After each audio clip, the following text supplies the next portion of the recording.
欢迎收看老挝新闻。今天是2026年1月20日星期二，佛历3月上初二，万象晴，19到32摄氏度。今天的主要内容有最新外汇报价、股市收盘行情、黄金市场报价、万象燃油价格以及老挝时事要闻。首先来关注外汇。根据老挝外贸银行最新公布的今日外汇价格，美元的银行买入价为21382基普，较上一个交易日下跌8基普，跌幅 0.04%。泰铢的银行买入价为687.07基普，较上一个交易日上涨 0.19基普，涨幅 0.03%。人民币的银行买入价为3061基普，与上一个交易日持平。再来关注股市行情。根据老挝证券交易所最新收盘报告显示，昨日老交所综合指数收于 1294.86 点，较上一个交易日上涨 7.66 点，涨幅 0.6%， 开盘 1303.17 点，最高 1304.29 点，最低 1272.96 点，成交量35万0600股，成交金额5亿4582万4000基普，成交量最高的股票是外贸银行，收盘价1850基普，交易量12万1600股，其次是中老证券和马哈腾。成交额最高的股票是外贸银行，收盘价1850基普，交易额2亿2532万5000基普，其次是联合发展银行和老挝电力。接着关注黄金价格。根据老挝 PV 黄金最新公布的价格，重量为1铢的黄金金条，每根售价是4875万基普，较上一次报价上涨10万基普，涨幅 0.21%。然后关注今天的万象油价。今天万象10个加油站执行1月14日老挝工贸部公布的燃油价格，柴油每升18460基普，普通汽油每升22260基普，95号汽油每升25740基普。接下来一起关注时事要闻。1. 副总理接见沙拉湾省领导及核心干部。1月17日，副总理詹沙蒙占雅拉视察沙拉湾省。省委书记道欧彭乔汇报称，该省政治稳定，2025年经济增长 6.3%， 财政收入超额完成计划，农业生产稳步发展。副总理对该省成果表示肯定，并要求深化基层政治建设，提升干部队伍水平，持续推动农业生产，增加民众收入，改善民生，采取精准措施维护社会安全，深化对外合作。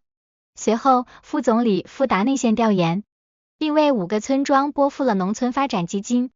2. 老挝代表团赴柬埔寨交流辍学儿童教育经验。1月16日至18日，由东南亚社区发展教育中心主任施里彭萨洛坎副教授率领的10人老挝教育代表团，前往柬埔寨金边市进行考察与教学工作交流。此次访问的主要目的是交流针对辍学儿童教育管理的知识与经验，并为未来与柬埔寨教育部门建立合作基础。老挝代表团实地参观并调研了部分中学的实际教学情况。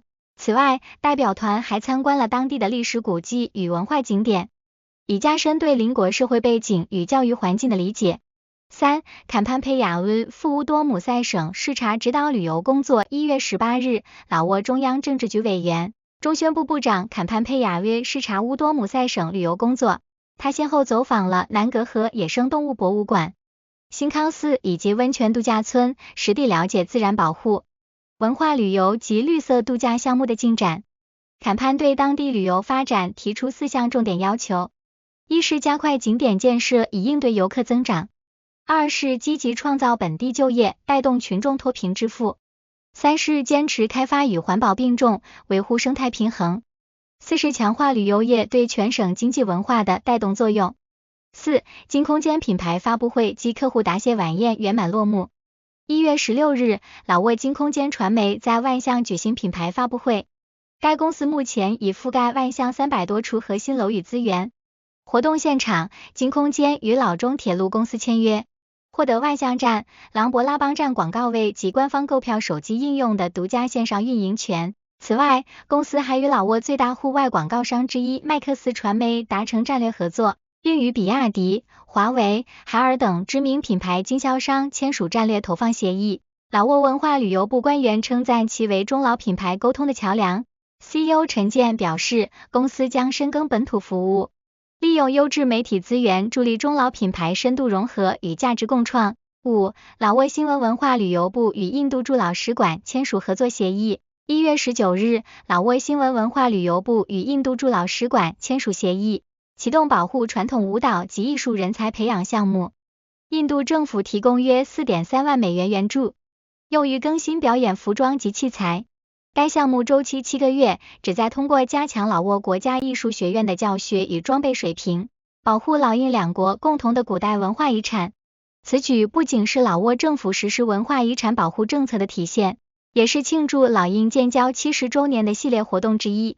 双方将在2026年内共同推进该艺术形式的传承与管理。6. 乌图彭县召开会议筹备2026年度帕塔帕农佛塔供奉节。1月16日，乌图彭县召开会议筹备2026年度帕塔帕农佛塔供奉节，该节日定于1月31日至2月2日举行，并将与大米基德节合并庆祝。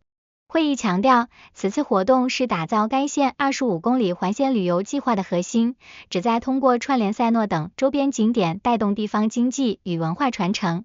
活动内容涵盖宗教仪式、传统贡品游行及文艺演出。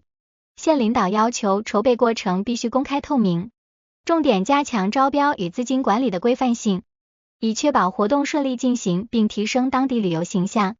7. 老挝女子轮椅篮球队8比5战胜菲律宾。1月19日下午举行的2025年东盟残疾人运动会女子轮椅篮球第2场比赛中，老挝国家女子队表现出色，以8比5的比分战胜菲律宾队。这场胜利极大增强了老挝队的信心，他们有望在随后的比赛中争取与东道主泰国队再次交锋，共同角逐该项目的金牌。根据赛程安排，老挝姑娘们在预赛阶段还有2场关键对决。8. 泰国沙角府发生严重车祸，导致4名老挝劳工不幸身亡。据泰国沙角府王南岩县萨旺救援队的报告，1月18日晚6点19分，在空哈县开往阿塔纳纳空县的公路上发生了一起严重的皮卡车对撞事故。据初步调查，其中一辆皮卡车载有从坚竹汶府出发，准备前往纳空拍农府的老挝劳工。当车辆行驶至空哈县代通镇空洋村附近时，与另一辆皮卡车发生剧烈碰撞。此次事故共造成15人受伤，5人不幸遇难，包括1名泰国人和4名老挝人。令人痛心的是，在死者中包含1名临产孕妇，不幸导致母子2人共同遇难。以上就是今天的老挝新闻，欢迎点赞、评论和订阅，我们明天见。